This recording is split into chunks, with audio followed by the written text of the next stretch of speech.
Kloroflora karbon mengganda hingga cuaca menggila. Stratosfera adalah lapisan harapan atau semarakkan obor turut sirna. Laksanakan hak merdeka. Begitulah antara baik-baik lirik menggunakan bahasa sastra, sains dan mungkin makrifat seperti sirot. Dimensi keberapakah kita? Di manakah kita? Jikalau ramai pendengar umum kagum dengan seni kata-seni kata tulisan arwah lolok yang sukar ditafsir, cuba pula telusuri seni kata tulisan kumpulan ini yang ditulis oleh mereka sendiri.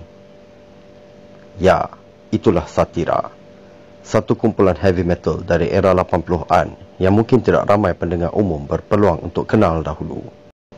Namun kekuatan dan keunikan Satira tidak hanya terbatas pada seni katanya yang unik. Kehadapan dari waktunya, seperti contoh menceritakan isu global warming, malah juga terkandung seni kata sindiran yang ditapis di dalam metafora yang harus ditafsir menggunakan akal fikiran. Dari susunan muzik yang sangat kompleks, progresif dan teknikal, hingga ke seni kata yang tinggi bahasanya, serta sejarah latar belakang mereka yang bukan calang-calang pemuzik, kisah keunikan Satira ini merupakan satu kewajipan bagi aku untuk aku tonjolkan. Sebelum kita mulakan ulasan kali ini, bagi mereka yang belum subscribe, sila tekan butang subscribe ya.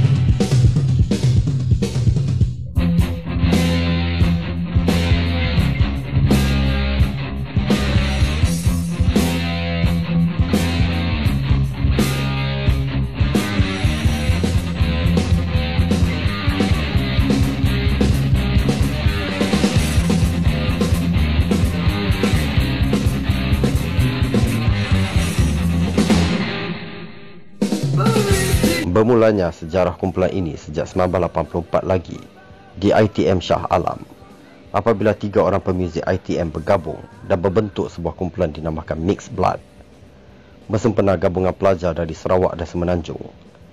Mereka adalah Was gitar dan Suhardi bass yang berasal dari Sarawak, dan Amy drama yang berasal dari Kelang, Selangor. Pada awalnya, Mixed Blood bergerak sebagai in-campus band yang bernaung sebagai kumpulan muzik kebudayaan. Namun disebabkan pada tahun 1984 merupakan tahun-tahun permulaan bahang rock semakin menular, Mixed Blood sememangnya bergerak secara tidak rasmi sebagai kumpulan muzik rock dengan membawa banyak lagu-lagu cover dari muzik klasik rock seperti Rainbow dan Deep Purple. Ketiadaan vokalis tetap Mixed Blood pada masa itu telah membuka peluang untuk sesi uji bakat di ITM Shah Alam, dan melalui sesi tersebutlah seorang vokalis berasal dari Sarikeh, Sarawak telah dipilih. Beliau adalah Doran.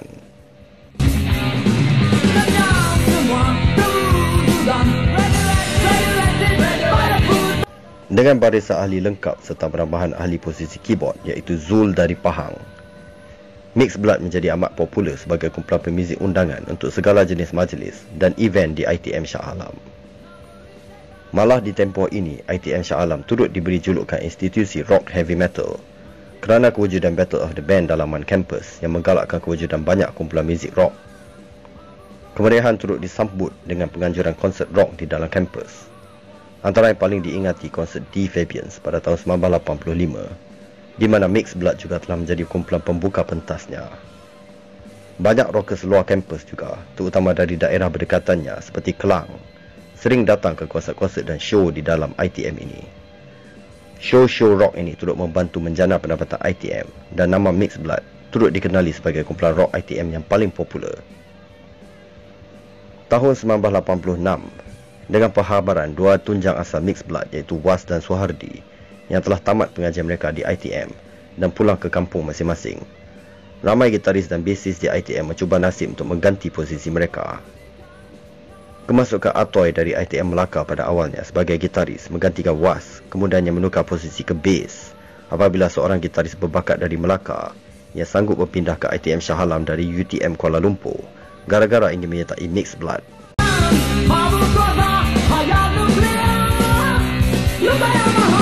Barisan Mixed Blood juga lengkap dengan kemasukan gitar kedua iaitu Nan. Dengan gandingan dua gitar, Moose dan Nan yang melengkapkan sound berat Mixed Blood dan populariti muzik heavy metal 80-an yang semakin menular menjelang pertengahan 80-an. Mixed Blood mula membawa lagu-lagu cover dari Loch Ness, YNT, Iron Maiden dan Yngwie Malmsteen. Era ini digelar sebagai Mixed Blood Second Generation.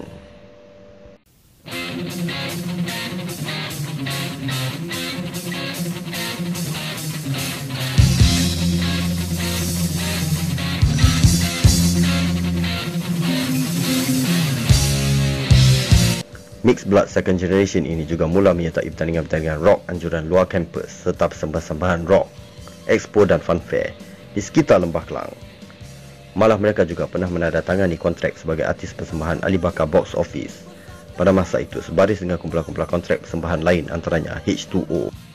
Antara pertandingan paling bersejarah Mixed Blood adalah di Battle of the Bands bersempadan Malaysia 30 tahun merdeka pada 1987 di Medan Mara, Kuala Lumpur.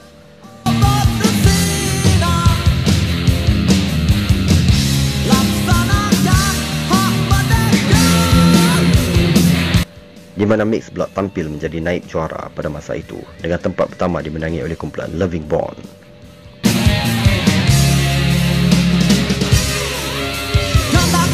Pada saat inilah PRO syarikat SCS Records menemui mereka untuk menawarkan peluang rakaman album.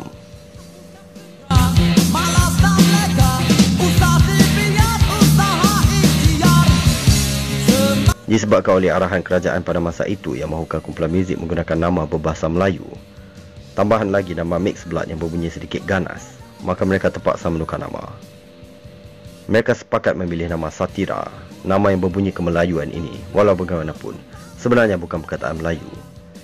Ia berasal dari bahasa Inggeris, satire, yang diubah ke sebutan Melayu.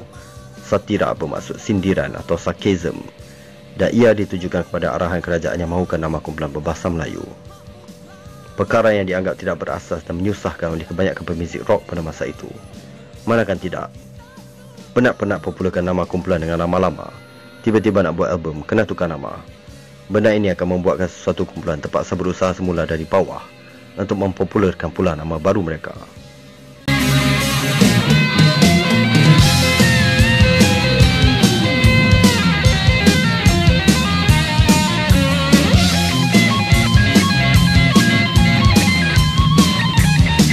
Satira mula mencipta lagu-lagu sendiri untuk rakaman album pertama mereka dan akhirnya pada lewat tahun 1988 memulakan sesi rakaman mereka di bawah seliaan penerbit John Goh, Josie Thomas dan SCS. Kedua-dua penerbit lebih cenderung ke arah muzik jazz dan pemantauan SCS agar album Satira dapat memasuki carta radio telah mengubahkan sedikit acuan muzik Satira. Pada awalnya, kebanyakan lagu-lagu Satira sebenarnya lebih berat dan pantas berbanding hasil rakamannya. Namun walaupun terdapat ubahan dari pihak penerbit, tetapi album pertama Satira ini dengan judul Surat dari Hiroshima tetap merupakan salah satu produk heavy metal yang terbaik di negara ini pada era lewat 80-an. Album Surat dari Hiroshima mendarat di pasaran pada tahun 1989 di bawah terbitan SCS Records. Surat dari Hiroshima. Okey, jadi album pertama Satira keluaran SCS Records. Suara Cipta Sempurna. Okey, kita tengok dalam Okey, apa hal kita komen dulu pada keunikan kotak dan kaset shell SCS pada tahun 80-an. Okey, jadi korang boleh tengok sinilah color dia punya kotak dia. Color apa nama ni? Hijau kebiruan. Apa nama dia orang panggil ni? Alah, turquoise, turquoise. So memang color ni unik lah pada SCS punya kaset di tahun 80-an hingga ke tahun 1990. Memang cantik lah sebab dia lain daripada lain. Tengok dia punya shell kaset pun sama, color turquoise juga. So kalau kita nak kenali kaset original SCS, inilah color dia. Kejuara macam ni, iklim macam ni kan. Dan juga kaset-kaset pop dia lah macam Ben Laden, Shidi lah, semua color sama macam ni juga. Hijau, turquoise. Ok, jadi ditampal stiker. Kebiasaan tahun 80-an punya kaset memang dia tampal stiker dekat atas shell. Dah ada gambar line up kat sini. Ni logo ACS lah, gambar bunga matahari, bunga raya, bunga matahari pula dah. Bunga bahasa sendiri pun silap. Okay, kita tengok inlay dia. Okay, jadi kita boleh tengok kat sini masih ada tulis Mixed Blood, kecil tulis kat sini. Nak bagi tahulah ni nama asal Satira. Jadi cover depan adalah gambar line up 5 orang.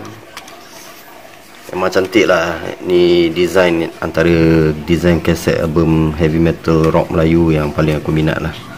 Memang lawa. Dan ada tumpah darah ni, dia tulis surat dari Hiroshima. Memang kebetulan lah nampak semen. Pasal Hiroshima akan kena bom kan. Jadi pertumpahan darah tu memang ngam lah. Bukan saja disebabkan maksud Mixed Blood.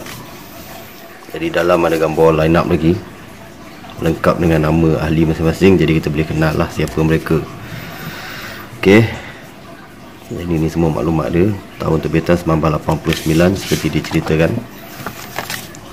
Okay, jadi kita tengok dia punya lagu-lagu dia. Kebanyakan adalah ciptaan Satira sendiri dan juga pihak penerbit lah, iaitu Josie dan John Goh. Kebanyakan lagu-lagu pihak penerbit ni adalah lagu-lagu slow lah. Manakala lagu heavy boleh kata kesemuanya adalah ciptaan Satira sendiri. Dan keunikan yang aku beritahu tadi adalah pada lirik Satira lah. Korang boleh tengok macam ni lirik dia. Lain macam babe lirik dia. Memang tinggi betul lah bahasa lirik dia. Nampak tu. Ni yang intro tadi yang chlorofluorocarbon lah kan. Karbon dioksida itu kita tahulah, kita belajar sains kan.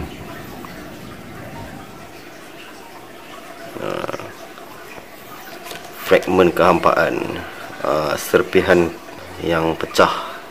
Ni pun tajuk yang unik pasal digunakan bahasa Inggeris yang dialih ke bahasa Melayu. Macam perkataan Satira sendirilah, satire, satire ke satire, aku pun tak pasti sebutan sebenar dia.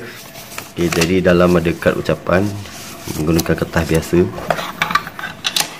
Alright, kita ulas antara apa terbaik bagi aku.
Selepas lahirnya album Surat dari Hiroshima, Sathira terus kekal aktif memenuhi persembahan pentas di seluruh Malaysia.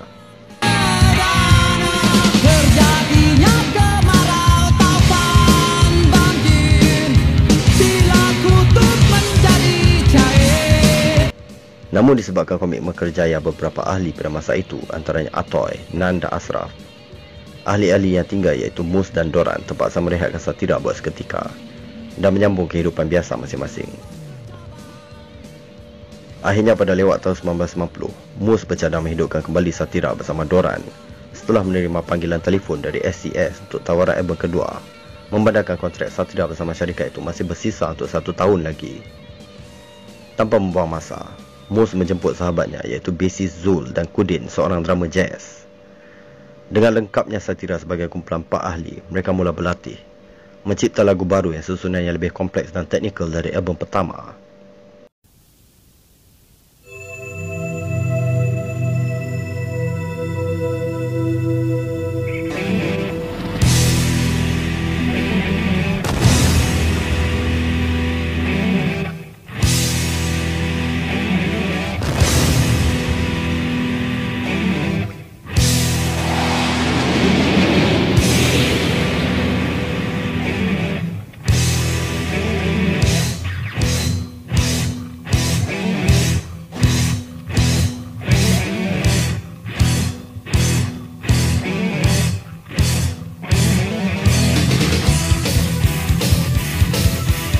Sathira memasuki studio Booty Boys untuk rakaman album kedua mereka pada Oktober 1990. Untuk rakaman album kedua ini, mereka lebih bebas tanpa kongkongan penerbit dan syarikat rakaman, dengan bertindak sebagai penerbit album sendiri sambil dibantu oleh Bong. Akhirnya, setelah 9 bulan berulang-alik ke studio sambil bekerja, album kedua Sathira berjudul Desiderata terbit pada lewat 1991 di bawah terbitan SCS Records. Di sini kita ada album kedua Sathira, Desiderata. Kita tengok dalam dia. Jadi album Desiderata seperti diberitahu adalah terbit pada tahun 1991. Jadi sebab tu kaset dia dah jernih lah. Kebiasaan kaset SCS tahun 1991 ke atas jernih dan dia selalu tulis kat tepi macam ni. Tajuk lagu bukan tajuk lagu ni, perhatian apa benda semualah pasal rakaman. Wan punya kaset ke iklim semua style macam ni lah di tahun 1991 ke atas. Okay. Jadi kad ucapan dia sama juga pakai jenis kertas. Dia tak lekat kat inding macam kebanyakan kaset-kaset syarikat rakaman lain. Dan biasalah 1991 kan kaset jenis, kotak pun jenis lah. Tapi 1991 macam aku pernah cerita sebelum ni, kotak dia padu, nampak segi 4 tepat, memang padu, keras. Kalau banding tahun 1995 ke atas, memang dah hampir lah kualiti kotak dia, macam plastik senang jatuh pecah ni. Ok, ni inlay dia. Ok, jadi pada album kedua Sathira ni, kebanyakan ahli dia tidak berapa panjang, macam drama dengan Mus, rambut dia orang tak berapa panjang, pendek. Sebab drama pun adalah seorang drama jazz. Jadi sebab itulah muzik Sathira yang second album ni, dia punya susunan drum dia sangat teknikal lah. Maklum lah jazz kan, tapi first album pun terbitan pemuzik jazz kan. Jadi sebab tu kita boleh dengar dia drum dia odd tempo lah, tetatuk macam tu kan. Bukan senang nak main macam tu. Tapi aku tak faham apa yang dia sampaikan lah dengan dia orang buat macam ni. Nampak agak kurang rock sikit lah dia punya penampilan dekat cover album. Mungkin antara faktor peminat rockers kata alamak album ni mesti tak rock kan. Tapi sebenarnya album ni sangat rock, memang heavy metal lah. Jadi kat sini dia ada beritahu maksud desiderata, perkataan Latin, sesuatu yang diperlukan atau yang diingini. Inilah keinginan Sathira. Mungkin keinginan mereka adalah untuk membuat album inilah, membuat album yang bebas tanpa kongkongan macam diberitahu, di mana diterbitkan oleh Sathira sendiri dan Bong. Dalam ada lagi line up punya gambar. Jadi tengok, memang betul, boleh dikatakan ke semua lagu ciptaan mereka sendiri. Ada jugalah yang Bong bagi satu lagu, Dan juga SCS bagi satu lagu daripada Wan Zul, Hati Seorang Insan. Maklumlah zaman ni Wan Zul tengah top lah kan. Dia dah meletupkan SCS menerusi iklim. Jadi SCS minta Wan Zul bagi satu lagu untuk Satira. Dapatlah satu. Yang lain memang semua Satira belasah sendiri. Jadi belakang lirik macam biasa.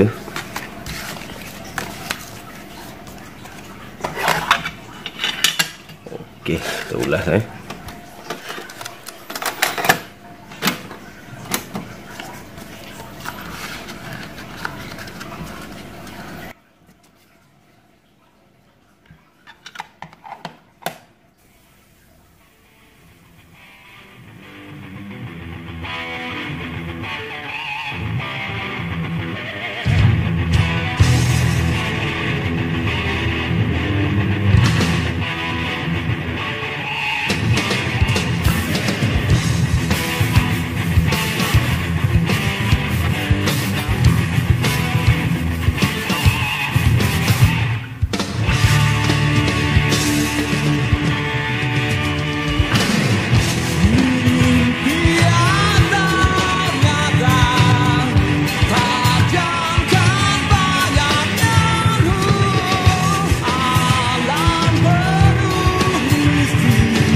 Album Desa Derita dianggap sekadar album untuk menghabiskan kontrak SCS dengan Satira. Promosi yang amat kurang akibat kesibukan SCS dan Satira sendiri membuatkan album ini tidak mendapat perhatian oleh peminat muzik. Akhirnya, ahli-ahli Satira berkeputusan merehatkan semula kumpulan mereka. Satira hanya muncul kembali setelah 20 tahun dan sempat melahirkan EP terbitan mereka sendiri berjudul Paradox. Malah mereka masih aktif sebagai sebuah kumpulan veteran heavy metal hingga ke hari ini. Apakah akan ada lagi album terbaru dari Satira yang mungkin akan masih mengekalkan ciri musikal progresif dan teknikal heavy metal mereka? Sama-sama kita nantikan.